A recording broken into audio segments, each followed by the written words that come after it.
Welcome back. You're still tuned in to Salam Media with myself, Salailo Makwidiri, and this is Salam Media Highlights. And in a bit, we'll be having a powerful testament to global solidarity, to Palestine solidarity. We'll be speaking to Thiago Ávila and Robert Martin, activists aboard the vessel Handala, and they're setting sail towards Gaza on a mission of urgent humanitarian support. And this is amidst the devastating famine and the mounting evidence of violence and an ongoing genocide against the people of Gaza. And they're joining us via StreamYard. We'll get some more information of where they currently are, the plan to set route to Gaza, and spending days and weeks sailing on rather international choppy waters at the moment, and what that experience has been for them. They're joining us via StreamYard. Thiago and Robert, thank you so much for joining us. Welcome to Salam Media. A pleasure to have you guys join us today. Thanks for having us. Yes, we're very happy to be here. Congratulations for the amazing work of Salam Media. It's great to be here. We're very honored to be. Thank you. I think the pleasure is all ours. Robert, let me start with you. We've been having members of the Freedom Flotilla come join us for some time, giving us their preparations about this big flotilla that was supposed to set sail from Turkey. Unfortunately, that didn't happen. The flotilla, I think it stopped before it can even take sail. But you guys are on this Handala, and you want to make your way through Gaza. How did that come about? Now with the flotilla being supposedly grounded, if I can put it that way. Well, it's true. Thanks for having me again. It's true, actually. Some of the parts of the flotilla have been grounded. Parts of the world, they say that they're helping Palestine and they're going to do everything they can for Palestine, yet politically they don't allow boats out that are full of humanitarian aid. So the little boat we're allowed out and we're going to go towards Gaza, basically to expose the hypocrisy, the absolute hypocrisy. We are activists, we're professionals, we're not aligned with any particular government at all. We want to go to Gaza to give aid and to show solidarity with these Palestinians. And Thiago, I'm not sure if you can, answer this one, because with the Freedom Flotilla, we heard that it couldn't sail because there was no country that was willing to give the boats their flag to sail under their banner. Who are you guys sailing under right now? Which country are you sailing on his flag, and they're owning you guys as their ship? It's very nice to be able to tell this to people, because we actually had two missions for 2024 on the Flotilla Coalition. So we had the Break the Siege mission, that one that got stalled. Right now our boats are in Turkey without a flag to support us. But we had the second mission, which was this tiny boat called the Handala. It's the mission for the Gaza. And the mission was to go and do grassroots work, stopping in many ports on European cities. So we left on the 1st of May from Norway with a Norwegian flag. And it's actually a Norwegian adapted fishing boat. So it left on the 1st of May from Norway. It stopped in over 20 ports in many different countries and now entered the Mediterranean. We've been through Spain, through France, to Italy, and now we are in Malta. And we are sailing under a Norwegian flag with this small boat. So this grassroots mobilization campaign has inspired a lot of people. But now we are on our way to the final leg towards Gaza. So under a Norwegian flag, that is important for people to know. But actually the Handala second mission. So we are a smaller boat. We can carry humanitarian aid, and we do, but we carry less humanitarian aid, less crew, but we still have nationals of 14 different countries alongside with us. So it's still a very important mission to do, like Robert said, to show the hypocrisy of the world, the complicity of Western governments, and how much we need to take solidarity with Palestine to a whole new level, this global uprising against the genocide. Robert, let me come back to you. I think during that time when the flotilla was set to set sail, things were definitely not as bad as they are now. I think we're probably in the worst of times, and one might say the most dangerous, even looking at what's happening in international waters, and some of the conflicts that are happening there. Why were you guys not discouraged? Why did you not go? I think we're going to sit this one out. It might get a bit dangerous for us. But you chose to go ahead in a little boat. You guys could disappear at sea at any given moment, and no one essentially would even know about it. Right. I went to Palestine in 2014 and 2018 and was exposed to horrific crimes against the Palestinians. I met so many children who had lost their fathers and their mothers.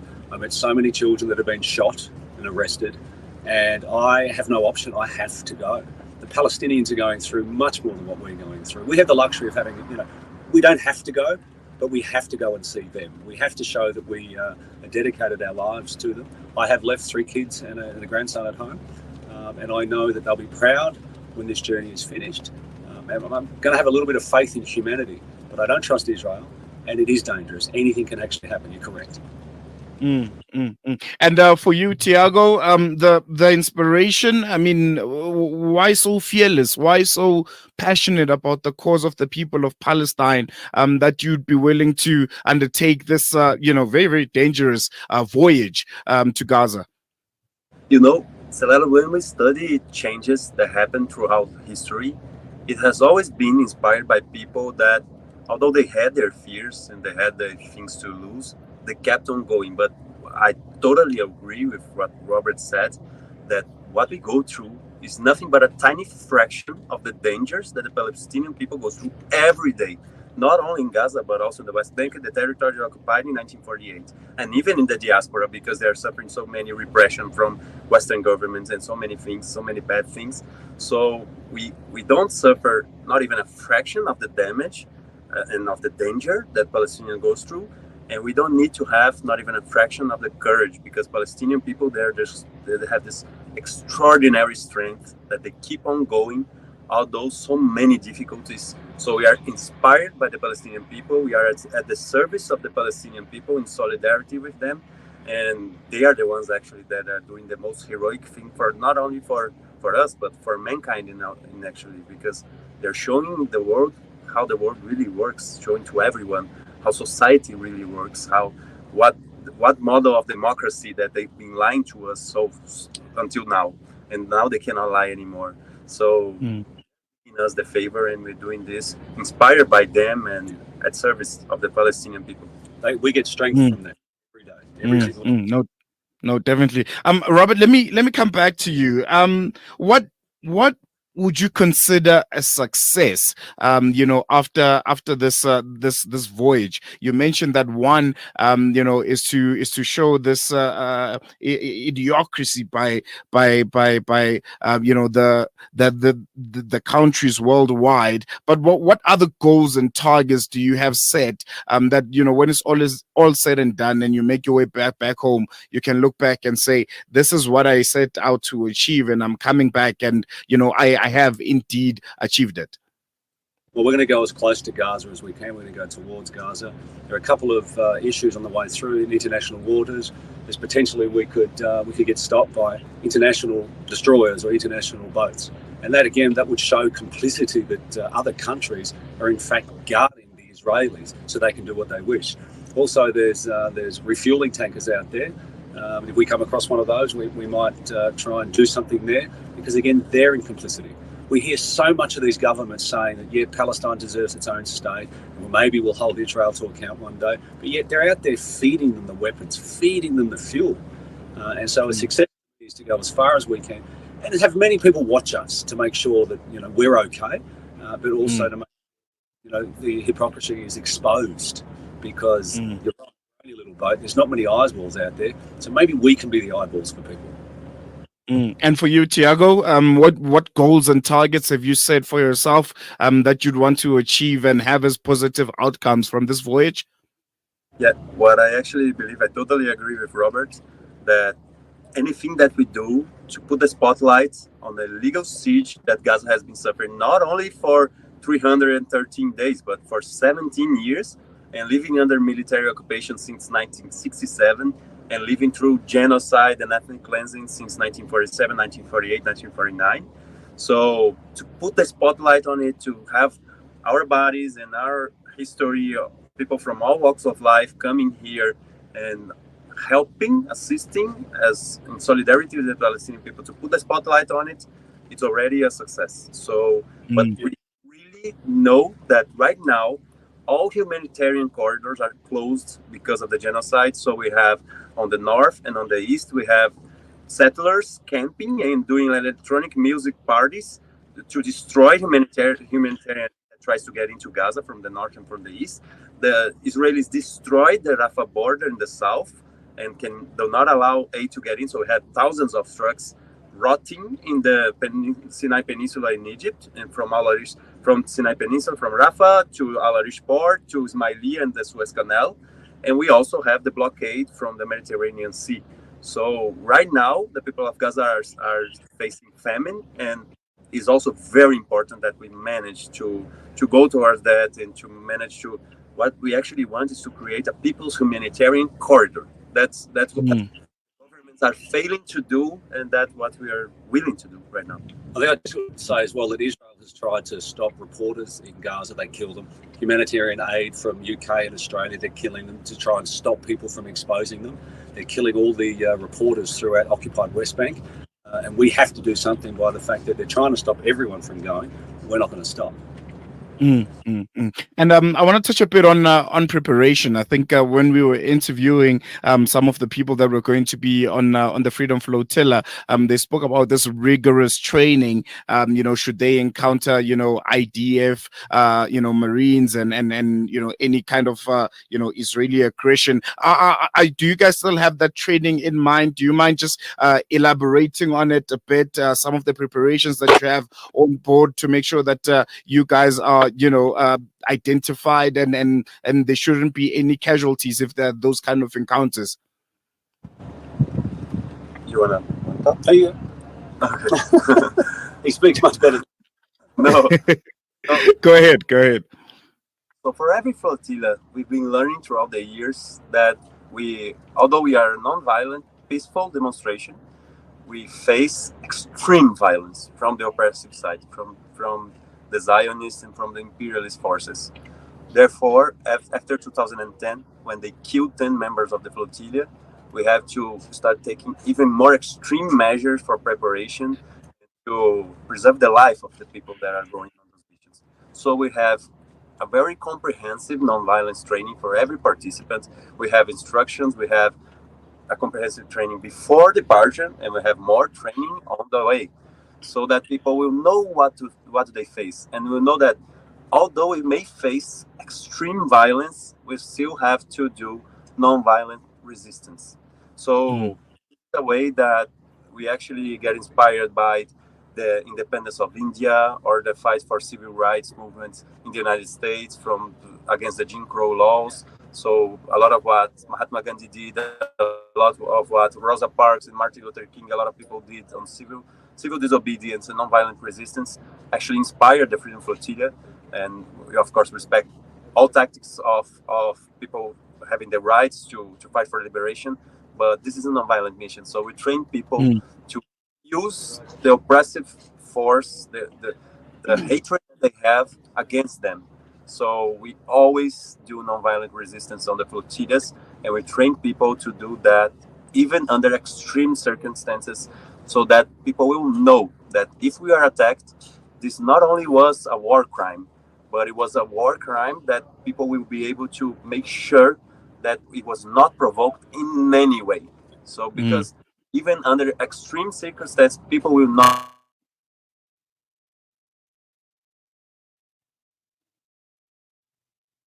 All right, we seem to have lost Robert and Thiago there, which is expected because they are in international waters. We'll try and get a reconnection from them. But yeah, man, think about that. Just two guys in a little Handala, smaller boat, making their way through international waters, which are increasingly dangerous because of just how just how impulsive and dangerous and unending violent that the Israeli forces have been in recent times. And you have these two guys in a boat and saying we're going to go as close to Israel, to Palestine as we can, and we're going to make sure that we spread the message, we spread activism, and we have all of the eyes in front of us. And I think this represents a beacon of hope and a symbol for the whole world. This is a call for justice, and I'm pretty sure as they embark on this critical journey, we'll be following them each step of the way to try and get the most out of them, to try and get the most information, because it's not a secret what's happening in Palestine and Gaza right now. Devastating famine and mounting evidence of egregious violence, and it's not even hidden anymore. It's in plain sight, and I think in many spheres of society, and I think particularly here in South Africa, sometimes one does get, a sense of activism fatigue, where people feel, tired. They feel like, I've done all that I could. I went out to the streets, to the different embassies, protested, and, the situation just seems to be getting worse and worse. And I think these two guys, Thiago and Robert, are a perfect example that, there's more that can be done. There's more avenues and better avenues to show activism and solidarity for the people of Palestine. And you as a normal person can do way more than what's currently being done. And we have them back, Robert and Martin. We lost you guys for a moment, which is understandable. You are in international waters, but Robert, you were just talking about the response, the non-violent approach and training that you guys have embarked on should you encounter any kind of threat, whether it's with the IDF or anyone that is supporting this Israeli genocidal machine. Yeah. Well, these particular people are pretty well trained, and they're very, very aggressive because they want to make the rule set pretty quickly. Yeah, I tried that too. They tend to try and stand over you, they'll try and injure a few people, and we're not going to fight back. It just would be stupid. So we are trained.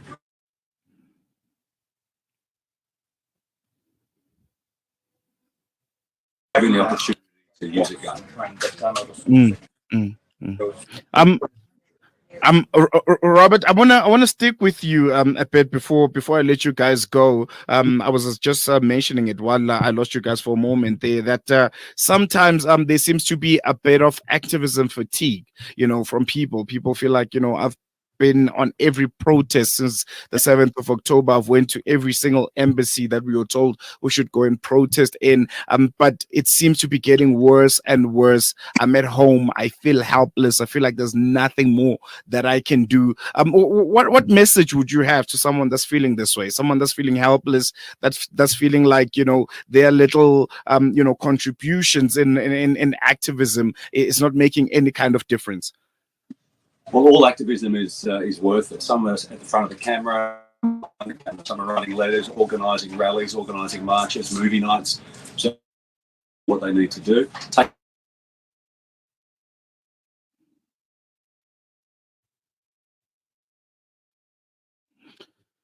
Seems we have unfortunately lost Thiago and Robert. Robert, you guys still there? Yes. Yes. I just lost you for a moment there. You're still talking about activism, yeah? Yeah, activists, they need to take some time out because it is a stressful thing and it's never ending. Some people have been doing this for 75 years. I feel for my Palestinian brothers and sisters that don't have a choice, but we need to take care of ourselves. But everyone's activism is worth it. Every activism makes a difference. From those people writing letters, signing petitions, doing movie nights, it's really works. 1 billion people once said, I can't do anything. And then 1 billion people start to do something and it makes a difference. You will make a difference. Staying at home doing nothing, you will not make a difference. And you will wake up and regret that you missed the opportunity to make change. This is our time to do it, and we must do it. We must not stop. We must keep going until Palestine is free from the river to the sea. All equal rights for everyone. And we cannot stop until that happens.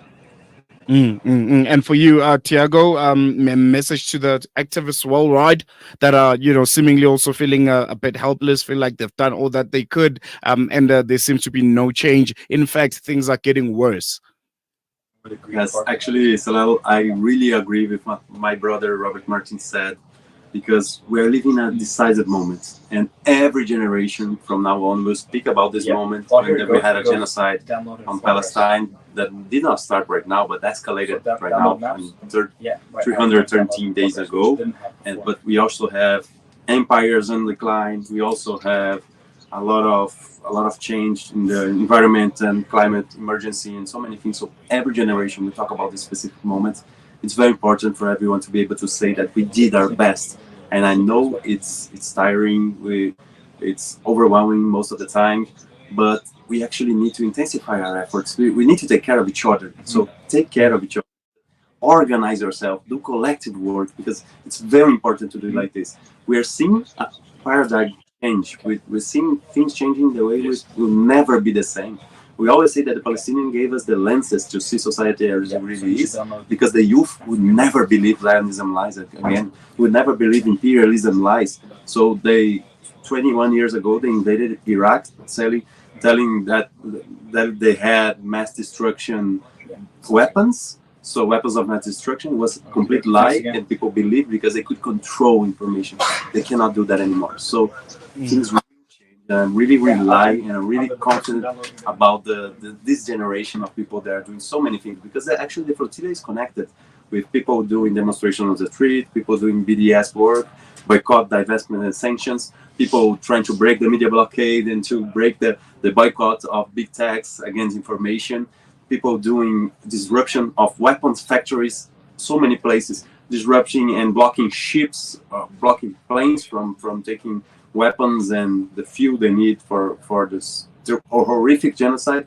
So things are really changing, and we're just a small part of it, but it's important for people to know that our generation, everyone who is alive right now, has a historical mandate to do something, and we actually can make changes, and things seem pretty impossible until they change. So don't give up, stay confident, because we will win this historical change. We will make changes right now that will be for the future generations to come. So stay strong.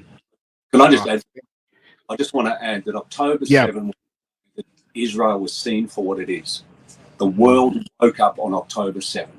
The shit is out of the bag. The rubbish is out of the bag. The genie is out of the bottle. We have seen them. They have been exposed. They can never get away from this now. Their lies have been exposed. Millions of people, younger generations, are using the internet and doing wonderful work. Palestine will be free from the river to the sea very soon. Very, very soon. And I think we're going to leave it on that note. Wish you all the best, gentlemen. And I'm sure we'll be following your journey quite closely on Salam Media. And, as close as you can get to Gaza, if you can in any way, try to make the people of Gaza, if you get a chance, even if it's minute, just make them know that the world is thinking of them. There are people all across the globe that are, going out there on the streets and making sure that their voices are being heard. But I really, really commend you guys and the bravery for undertaking this kind of mission. I'm sure once you reach Gaza, we'll be, making sure that we chat to you just to get an update on the journey and how it has been. Thank you so much. Thank you. Thank you, Salam Media. Thank you so much. Appreciate it. That was Thiago.